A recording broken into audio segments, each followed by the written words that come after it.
가만히 보고 있으면 유독 이상한 사람들이 있습니다. 분명 남들보다 아는 것도 많고 문제의 핵심이 뭔지 정확하게 꿰뚫고 있으면서도 미팅이나 모임만 가면 꼭 꿀먹은 벙어리가 되는 사람들이죠. 오히려 남들이 엉뚱한 소리를 할 때 굳이 반박하지 않고 아 맞네요, 그럴 수 있겠네요 하면서 허허실실 웃어 넘깁니다. 겉으로 보기엔 그저 착하거나 아니면 눈치가 없어서 가만히 있는 것처럼 보입니다. 심지어 대화의 주도권을 쥔 사람들은 속으로 저 사람은 참 착한데 좀 답답하네 라며 은근히 무시하기도 하죠. 하지만 그들이 정말 몰라서 가만히 있는 걸까요? 진짜 똑똑한 사람들은 왜 결정적인 순간에 입을 닫고 기꺼이 멍청한 척을 자처하는 걸까요? 그들이 숨기고 있는 영리하고도 묘한 생존 전략에 대해서 알아보겠습니다.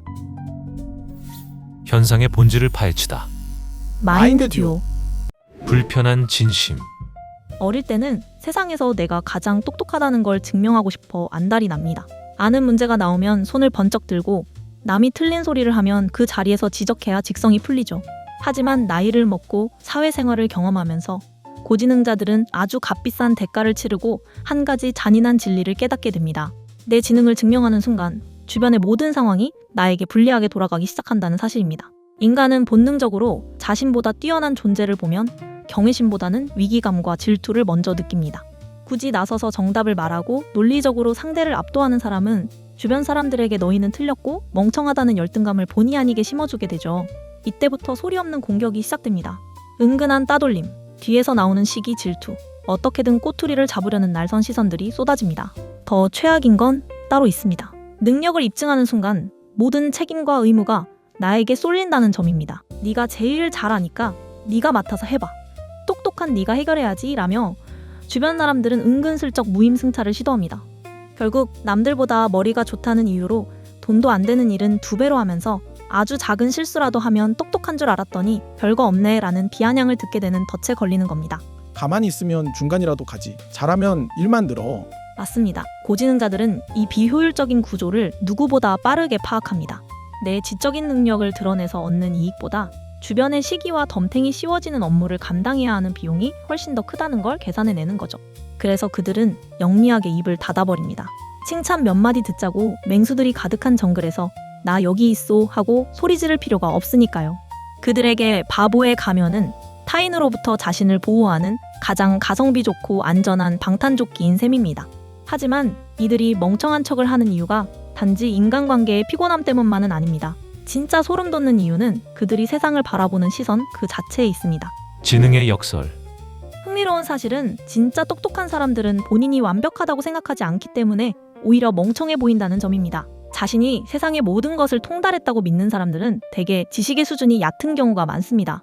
인터넷에서 글 몇 줄 읽고 책 한 권 읽은 사람이 세상에서 가장 용감하게 목소리를 높이는 현상을 우리는 주변에서 흔히 보게 됩니다. 얄팍한 지식은 사람을 오만하게 만들고 자신이 모르는 영역이 존재한다는 사실조차 인지하지 못하게 만들기 때문입니다. 반면 지능이 높은 사람들은 어떤 분야를 깊게 파고들수록 자신이 모르는 거대한 미지의 영역을 동시에 발견합니다. 내가 10을 알게 되면 그 뒤에 숨겨진 100과 1000의 모르는 영역이 눈에 들어오는 거죠. 그래서 이들은 어떤 질문을 받았을 때 섣불리 확언하지 않습니다. 제가 다 알지는 못하지만 이 부분은 확실하지 않은데 라며 조심스러운 태도를 취합니다. 수많은 변수와 예외 상황을 머릿속으로 계산하고 있기 때문에 확답을 피하고 한 발 물러서는 겁니다. 실제로 미국의 한 심리 연구팀이 성인들을 대상으로 수행한 인지능력 실험 데이터가 이를 증명합니다. 테스트 결과 하위 25%에 속한 사람들은 자신의 점수가 상위 30% 이상일 것이라며 스스로를 과대평가했습니다. 반면 실제 상위 10% 안에 든 고지능자들은 자신의 점수를 평균 이하로 예측하며 스스로를 과소평가하는 경향을 보였습니다. 자신이 아는 것의 한계를 명확히 알기 때문에 남들 앞에서는 오히려 자신을 낮추고 멍청하다고 느끼는 역설이 발생하는 겁니다. 주변에서 목소리를 높이며 확신에 찬 어조로 말하는 사람을 보면 고지능자들은 굳이 그 사람의 착각을 깨우려 들지 않습니다. 어차피 본인이 모른다는 사실조차 모르는 사람과 대화해봐야 아무런 소득이 없다는 걸 알기 때문입니다. 그래서 그저 고개를 끄덕이며 상대의 의견에 맞춰줍니다. 속으로는 상대의 얄팍함을 완벽히 읽고 있으면서도 겉으로는 아 그렇군요 하며 바보를 자처하는 거죠. 하지만 이들의 침묵은 단순한 겸손이나 포기가 아닙니다. 여기에는 쓸데없는 에너지를 낭비하지 않겠다는 대단히 계산적이고 영리한 효율성이 숨어 있습니다. 지적인 게으름. 지능이 높은 사람들의 가장 큰 특징 중 하나는 에너지를 아무데나 쓰지 않는다는 점입니다. 이들은 뇌를 풀가동할 때 소모되는 에너지가 얼마나 큰지 몸으로 알고 있습니다. 그래서 일상적인 인간관계나 영양가 없는 대화에서는 의도적으로 뇌 전원을 꺼둡니다. 이른바 지적인 게으름을 피우는 거죠. 모든 사람의 의견을 교정해주고 모든 논쟁에서 이기려 드는 것은 지능의 낭비일 뿐입니다. 예를 들어 술자리나 인터넷 커뮤니티에서 누군가 말도 안 되는 선동이나 가짜뉴스를 진짜처럼 말하고 있다고 해봅시다. 지능이 어설프게 높은 사람들은 정의감에 불타올라 팩트를 들이밀며 상대를 설득하려 듭니다. 자료를 찾아오고 논리적 오류를 지적하며 밤을 새우기도 하죠. 하지만 진짜 똑똑한 사람들은 그 모습을 보며 조용히 웃습니다.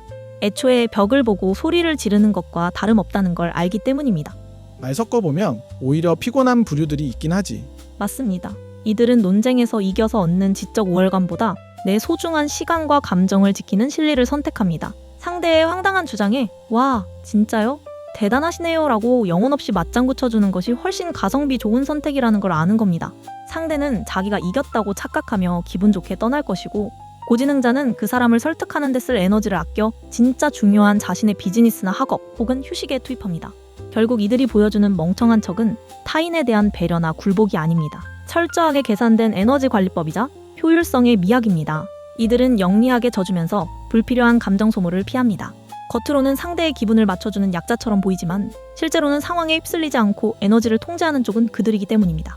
그리고 이 가면은 단순히 에너지를 아끼는 것을 넘어 관계를 유연하게 만드는 강력한 무기가 되기도 합니다. 약자의 가면. 우리는 흔히 완벽하고 빈틈없는 사람을 우러러보지만 정작 그런 사람과 가까워지고 싶어 하지는 않습니다. 너무 똑똑해서 모든 걸 칼로 자르듯 분석하는 사람 앞에서는 누구나 긴장하고 경계하기 마련이니까요. 내 약점이 잡힐까봐 두려워지고 나도 모르게 가면을 쓰게 됩니다. 고지능자들은 인간의 이러한 방어 기제를 아주 잘 이해하고 있습니다. 그래서 그들은 관계의 긴장감을 낮추기 위해 일부러 자신의 빈틈을 연출합니다. 사람들은 자신보다 조금 부족해 보이거나 어설픈 구석이 있는 사람을 볼 때 안도감을 느낍니다. 경계심이 풀리고 마음의 문이 열리는 거죠.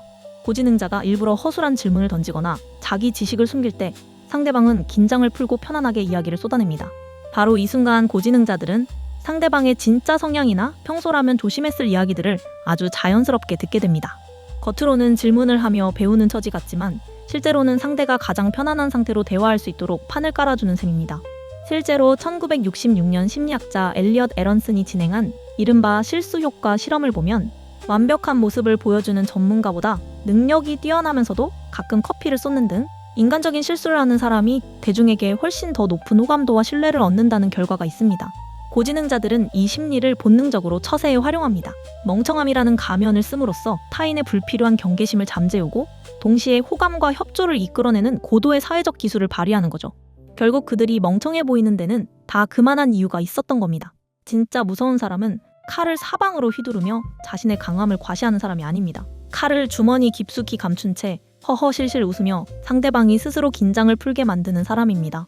이 영리한 침묵과 처세는 단순한 속임수가 아니라 복잡한 세상에서 자신을 지키고 타인과 불화 없이 어울리는 가장 강력한 처세술입니다. 만약 지금 이 영상을 보면서 머릿속에 스쳐 지나가는 얼굴이 있거나 혹은 나 역시 누군가 앞에서 입을 닫았던 기억이 떠올랐다면 우리는 한 가지 질문을 마주해야 합니다. 우리는 정말 필요할 때 영리하게 입을 닫을 줄 아는 사람일까요? 아니면 그저 남들에게 똑똑해 보이고 싶어 얕은 지식을 뽐내기 바쁜 사람일까요? 진짜 무지한 사람은 결코 자신이 멍청한 척을 하고 있다는 사실조차 인지하지 못합니다. 우리가 살아가는 세상은 생각보다 훨씬 더 복잡하고 날이 서 있습니다. 가끔은 내가 가진 패를 전부 보여주는 것보다 슬쩍 감추고 모르는 척 넘어가는 것이 나를 지키는 가장 현명한 방법이 되기도 합니다. 영리하게 지는 법을 아는 사람만이 결국 마지막에 나를 지켜낼 수 있는 법입니다. 혹시 여러분도 주변 사람이나 불필요한 상황 때문에 일부러 바보인 척 입을 닫아본 경험이 있으신가요? 여러분의 영리한 처세술과 다양한 경험담을 댓글로 자유롭게 공유해주세요. 달빛은 아무 말도 없는데 강물은 밤새 흘러가고 누가 옳았는지 따지던 목소리도 새벽이 되니 다 잠들었네. 주머니 속 작은 돌멩이처럼 끝내 꺼내지 않은 마음 하나, 그게 왜인지 가장 오래 반짝이고 있었어.